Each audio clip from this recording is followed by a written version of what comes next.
ආයිබෝවන් ඔයාලගේ තුලා ඉන්නේ GLS YouTube channel එකත් එක්ක. ඉතින් මේ වීඩියෝ එකේ ඔයාලට අරගෙන ඉවිල්ලා තියෙන්නේ අන්තර්ජාලය හරහා හොයන ක්‍රිප්ටෝකරන්සි කොහොමද ඊටම ආරක්ෂිත විදියට Binance එක හරහා P2P method එක තුලින් bank account එකක් add කරගෙන කොහොමද අපේ ශ්‍රී ලංකාවේ බැංකු ගිණුමටම රුපියල් වලින් ලබා ගන්න කියලා තමයි මේ වීඩියෝ එකෙන් ඔයාලට උගන්වන්න බලාපොරොත්තු වෙන්නේ. ඉතින් වීඩියෝ එකට යන්න කලින් මතක් කරනවා මේක සම්පූර්ණයෙන්ම අධ්‍යාපනික වීඩියෝ එකක් විතරයි. Binance කියන්නේත් අවදානමක් තියෙන තැනක් වෙන්න පුළුවන්. ඒ නිසා මේ දේවල් හොඳින් අධ්‍යයනය කරලා වැඩ කරන්න පටන් ගන්න. එහෙනම් අපි යමු වීඩියෝ එකට. හරි. ඉතින් ඔන්න මම දැන් Binance app එකට අවිල්ලා ඉන්නේ. පළවෙනිට මම Binance app එකේ මෙන්න මෙතන search bar එකේ search කරනවා P2P කියලා. මෙන්න මේ විදිහට P2P කියලා search කරගන්නවා. ඒ විදිහට search කරගත්තට පස්සේ මෙතන ඔයාලට බලා ගන්න පුළුවන් result එකක් විදිහට P2P trading කියලා. මේ තියෙන්නේ මෙන්න මේක අපිට touch කරගන්න පුළුවන්. මේක touch කරගත්තට පස්සේ මෙන්න මේ වගේ interface එකක් දැන් බලා ගන්න පුළුවන්.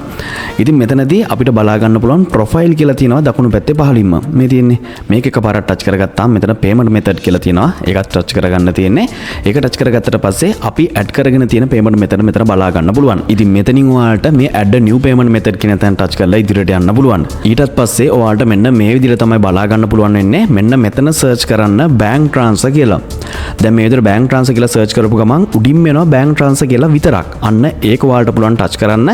ඒක ටච් කරගත්තට පස්සේ මෙන්න මේ විදිහට අපිට බැංකුවේ විස්තර ටික මෙතෙන්ට ඇතුළත් කරගන්න පුළුවන්. ඉතින් පළවෙනියටම අපිට නම, ඒ කියන්නේ අපේ Binance එකට ලබා දීලා තියෙන නම තමයි මෙතන පෙන්වුම් කරන්නේ. ඒ නමින්ම තියෙන බැංකු ගිණුමකට තමයි අපිට සල්ලි ට්‍රාන්ස්ෆර් කරන්න හැකියාව තියෙන්නේ. හරි. දැන් මෙතනදී Binance එකට ලබා දීලා තියෙන නම උඩින්ම පෙන්වුම් කරනවා. ඊටත් පහලින් තියෙනවා bank account number එක. ඒ කියන්නේ ඔයාලගේ බැංකුවේ ගිණුම් නම්බර් එක ඔයාලට මෙතන ඇතුළත් කරගන්න පුළුවන්. ඊටත් පස්සේ මෙතන bank name කියලා තියෙනවා. ඒ කියන්නේ ඔයාලගේ බැංකුවේ නම BOC වෙන්න පුළුවන්, commercial bank වෙන්න පුළුවන්, people's bank වෙන්න පුළුවන්. ඒ විදිහට ඔයාලගේ බැංකුවේ නම මෙතනට ඇතුළත් කරගන්න පුළුවන්. ඊටත් පස්සේ ඔයාලට මෙතන ඔයාලගේ bank account එක open කරලා තියෙන branch එක අහනවා. ඉතින් එතනදී ඔයාලගේ කෑගල්ලද එහෙම නැත්නම් කැලණියද නුවරද ඔය විදිහට ඔයාලගේ account එක open කරලා තියෙන branch එක මෙතනට ඇතුළත් කරන්න තියෙන්නේ. ඒ විදිහට ඇතුළත් කරගත්තට පස්සේ මෙතන පහලින් තියෙන එකට ඔයාලට කිසිම දෙයක් ඇතුළත් කරන්න අවශ්‍ය නැහැ. ඊට පස්සේ මෙතනින් පහලින් පෙන්වුම් කරලා මේ QR code එකත් අවශ්‍ය වෙන්නේ නැහැ. ඔයාලට මෙතන මේ confirm කියන තැන touch කරලා ඔයාලට මේක save කරගන්න පුළුවන්. හරි. දැන් නැවතත් මම back වුණාට පස්සේ මගේ මේ විදිහට payment method add කරලා තියෙනවා වගේම ඔයා add කරගත්ත payment method එකත් මෙතන add වෙලා තියෙනවා. ඔයාලට බලා ගන්න පුළුවන්. ඉතින් මේ විදිහට අපේ බැංකු ගිණුම් මෙන්න මෙතෙන්ට add කරගන්න පුළුවන්. ඊටත් අමතරව අපි එකපාරක් මෙතෙන්ට බැංකු ගිණුමක් add කරගත්තට පස්සේ නැවත අපිට මෙතෙන්ට එන්න අවශ්‍ය වෙන්නේ නැහැ. අපිට පුළුවන් ඕනම වෙලාවකට අපි add කරලා තියෙන බැංකු ගිණුමට ඊටමත් ආරක්ෂිතව withdrawal එක කරගන්න. හරි. එහෙනම් දැන් අපි බලමු කොහොමද අපේ Binance account එකේ තියෙන cryptocurrency ශ්‍රී ලංකා රුපියල් විදිහට අපේ ශ්‍රී ලංකාවේ බැංකුවට withdraw කරගන්නේ කියලා. ඉතින් මම මෙතනින් දැන් Binance home එකට ඇවිල්ලා ඉන්නේ. දැන් මෙතන දකුණු පැත්තේ පහළින්ම assets කියලා බලා ගන්න පුළුවන්. ඒක එකපාරක් touch කරගන්න. ඒක touch කරගත්තට පස්සේ ඔයාලට මෙන්න මේ වගේ interface එකක් බලා ගන්න පුළුවන්. මෙතනින් මම දැන් spot කියන තැන එකපාරක් touch කරගන්නවා. මොකද මගේ spot එකේ තියෙන USDT මම funding එකට transfer කරන්න යන්නේ. ඉතින් මම දැන් මෙතන transfer කියන තැන touch කරගන්නවා. ඊටත් පස්සේ මෙතනදී මගේ USDT මම සාමාන්‍යයෙන් ඩොලර්ස් 30ක් වගේ මෙතනින් transfer කරගන්නම්. මම මෙතන USDT 30ක් කියලා මෙතන ඇතුළත් කරලා confirm කියන තැන touch කරලා මෙතන sell කියලා එවෙලම පෙන්වුම් කරනවා. ඒක touch කරගන්නවා මම. එහෙම නැත්නම් ඔයාලට P2P කියලා search කරලා කලින් විදිහට මෙතෙන්ට එන්නත් පුළුවන්. ඊට පස්සේ අපිට කරන්න තියෙන්නේ මෙන්න මෙතනට LKR කියන එක තෝරලා දෙන්න ඕන. ඒ කියන්නේ ලංකා රුපියල් කියන එක. දැන් මම මෙතන search කරනවා LKR කියලා. ඉතින් මේ විදිහට වඩා පුළුවන් LKR කියන එක මෙන්න මේ විදිහට තෝරලා දෙන්න. දැන් මෙතන LKR පෙන්වන්නේ. දැන් මෙතන payment method එක විදිහට අපිට පුළුවන් bank transfer කියන එක මේ විදිහට confirm කරගන්න. ඊට පස්සේ amount කියන තැනට අපිට පුළුවන් අපි withdraw කරගන්න බලාපොරොත්තු වෙන අගය ඇතුළත් කරගන්න. ආසන්න වශයෙන් ඩොලර් එකක් රුපියල් 300ක් වගේ වෙන නිසා මම මෙතනට රුපියල් 9000ක් වගේ ඇතුළත් කරගන්නම්. මේ විදිහට ඇතුළත් කරලා confirm කරගන්නවා. ඊට පස්සේ මෙතනදී අපි දැන් sell එකක් නේ. ඒ කියන්නේ අපි USDT ටික sell කරන්නනේ සූදානම් වෙන්නේ. ඒ නිසා මෙන්න මෙතන sell කියන තැන තමයි touch කරන්නේ. ඊට පස්සේ මෙන්න මේ විදිහට USDT කියන currency එක මෙතන තෝරලා තියෙනවද කියලා බලන්න. ඉතින් මේ විදිහට තේරලා තියෙනවා නම් දැන් අපිට අපේ USDT ටික sell කරන්න පුළුවන්. දැන් මේ වෙලාව තුල අපෙන් USDT ගන්න බලාපොරොත්තු වෙමින් ඉන්න අය මෙන්න මෙතන පහළට බලා ගන්න පුළුවන්. ඉතින් මෙතනින් එහාට අපි වංචනිකයන්ට අහු වෙන්නේ නැතිව අපේ ගනුදෙනුව ආරක්ෂිතව කරගන්න අපි වග බලා ගන්න ඕන. ඒ නිසා මේ දේවල් හොඳින් අවබෝධයෙන් අහගන්න. ඉතින් පළවෙනියටම අපි කරන්න ඕන මෙතන ඉන්න අයගෙන් යාළගේ profile අපි ගිහිල්ලා පළවෙනියටම check කරන්න ඕන. දැන් මෙතන මෙයා අපිට ඩොලර් එකක් රුපියල් 310යි ශත 10කට දෙනවා කියනවා. ඊට අමතරව දෙවෙනියට පෙන්නන එකන ටිකක් අඩුයි. ඩොලර් එකක් 310යි ශත 0.1කට තමයි අපිට ලබා දෙන්නේ.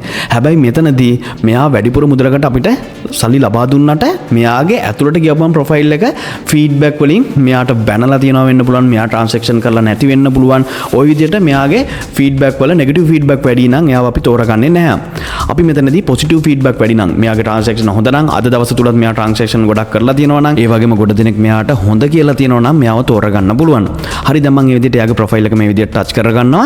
ඊට පස්සේ මෙතන ෆීඩ්බැක් කියන තැනට යනවා. ඊට පස්සේ ෆීඩ්බැක් එකේ බලා ගන්න පුළුවන් මේ අද දවස් තුලත් එයා ට්‍රාන්සැක්ෂන් කරලා තියෙනවා. ඉතින් හොඳ ෆීඩ්බැක් තමයි එයාගේ පෙන්නුම් කරන්නේ පොසිටිව් ෆීඩ්බැක් විදිහට. ඉතින් මේ වගේ කෙනෙක් තෝරගන්න පුළුවන්. ඒ වගේම නැවතත් දැන් මම බෑක් වෙලා මේ දෙවෙනිට ඉන්න කෙනාගේ ප්‍රොෆයිල් එක ඔයාලට පෙන්නන්නම්. මම මෙතන එයාගේ ප්‍රොෆයිල් එක එකපාරට ටච් කරගන්නවා. ඒක ටච් කරගත්තට පස්සේ මෙන්න මේ විදිහට අපිට ෆීඩ්බැක් කියලා බලා ගන්න පුළුවන්. ඒකත් ටච් කරලා මෙතන පොසිටිව් ෆීඩ්බැක් කියන තැනට ගියට පස්සේ අපිට මේ පොසිටිව් ෆීඩ්බැක් ටික මේ විදිහට බලා ගන්න පුළුවන්. ඉතින් මේ විදිහට මෙයාත් දැන් තෝරගන්න පුළුවන්. ඉතින් මේ වගේ හොඳ කෙනෙක්ව තෝරගන්න වග බලා ගන්න වංචනිකයන්ට අහු වෙන්න එපා. බැනලා කරලා ගොඩක් අයට ට්‍රාන්සැක්ෂන් හරි විදිහට කරලා නැති කෙනෙක් නම් ඔයාලා ඒ කෙනාව තෝරගන්න එපා. ඊටත් අමතරව මෙතනදී අපි දැන් රේට් එක ගැන කතා කරොත් මෙතනදී පළවෙනි කෙනාට බලා ගන්න පුළුවන් 310/10ක් නේ. දෙවෙනි කෙනා 310/0.1ක්, තුන්වෙනි කෙනා 309/35. ඔය විදිහට අඩු වෙනවනේ. දැන් මෙතනදී පළවෙනියටම ඔයා දකින්න වෙලාවේදී වැඩිපුරම රේට් එකක් දෙන කෙනා වංචනික පුද්ගලයෙක් වෙන්න පුළුවන්. ඉතින් ගොඩක් අය කරන වැරද්දක් තමයි මේ ඉන්ටර්ෆේස් එකට ආපු ගමන්ම එයාගේ මුදල් ටික ඉවර වෙයි කියලා මෙතන හිතන්නකෝ දැන් මේ ඩොලර් එකට 310ක් නේ මෙතන දෙන කෙනා මේ උඩින්ම පෙන්නුම් කරන්නේ. මෙතන 370ක් 380ක් වගේ තිබ්බා කියමුකෝ. එහෙම වුණොත් ඉක්මනටම එයාගේ ප්‍රොෆයිල් එකටවත් යන්නේ නැහැ ගොඩක් අය. කෙලින්ම කරන්නේ මෙයා වැඩිපුර රේට් එකක් දෙනවනේ මෙතනින් සෙල් එකක් දාන්න ඕනේ කියලා ඉක්මනට එයාත් එක ගනුදෙනු කරන්න යනවා. ඉතින් එතනදී මුදල් එයාලගේ නැති වෙන්න උනත් පුළුවන්. මොකද මේ වංචනික පුද්ගලයෙක් නම් මේ මුදල් එයාට ලැබෙන්නේ නැහැ. ඉතින් ඒ නිසා කියන්නේ මේ අපි මහන්සියෙන් හම්බ කරන මුදල්නේ.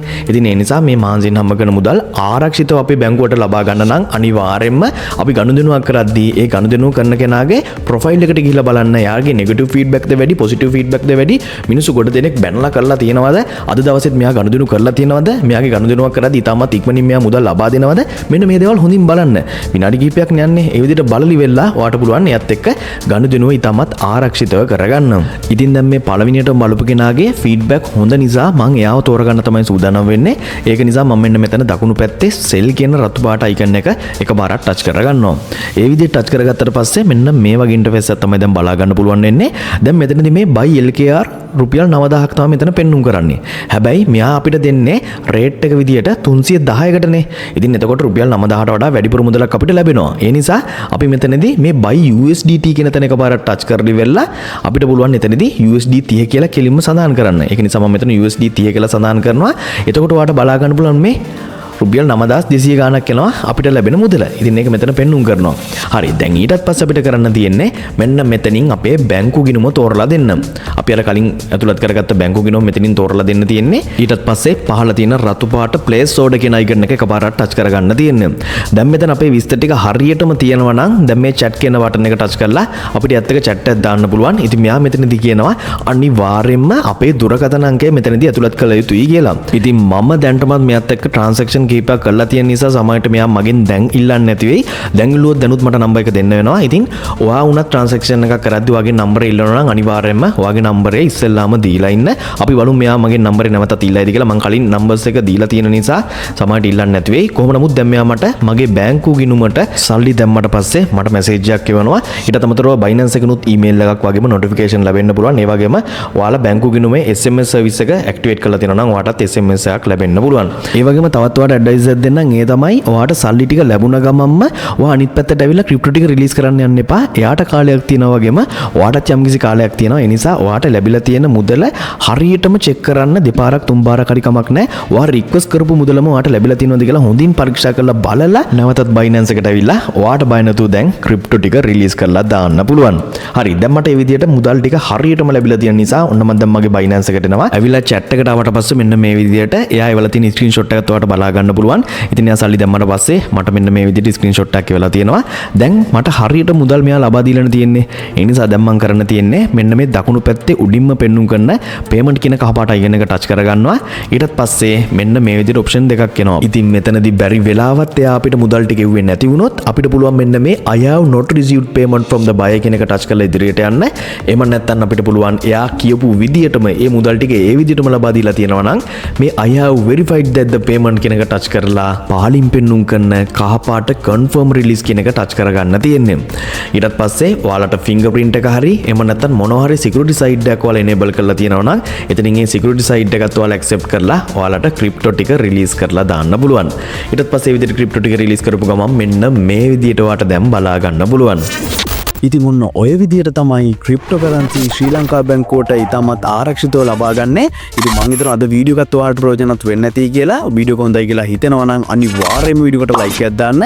ඒ වගේම ඔයා GLSL YouTube channel එකට අලුත් කෙනෙක් නම් දැම්ම GLSL YouTube channel එක subscribe කරලා bell icon එක තෝල් කරලා තියාගන්න. ඒ වුණොත් මේ වගේ අලුත්ම වීඩියෝ එකක් ඔයාලට අරගෙන ආපු ගමන් හැමෝටම කලින් ඔයාටත් මේ විදිහටම මේ වගේ වැදගත් වීඩියෝස් බලා ගන්න පුළුවන්. එහෙනම් අලුත්ම වීඩියෝ එකකින් තවත් දවසක හමු වෙමු.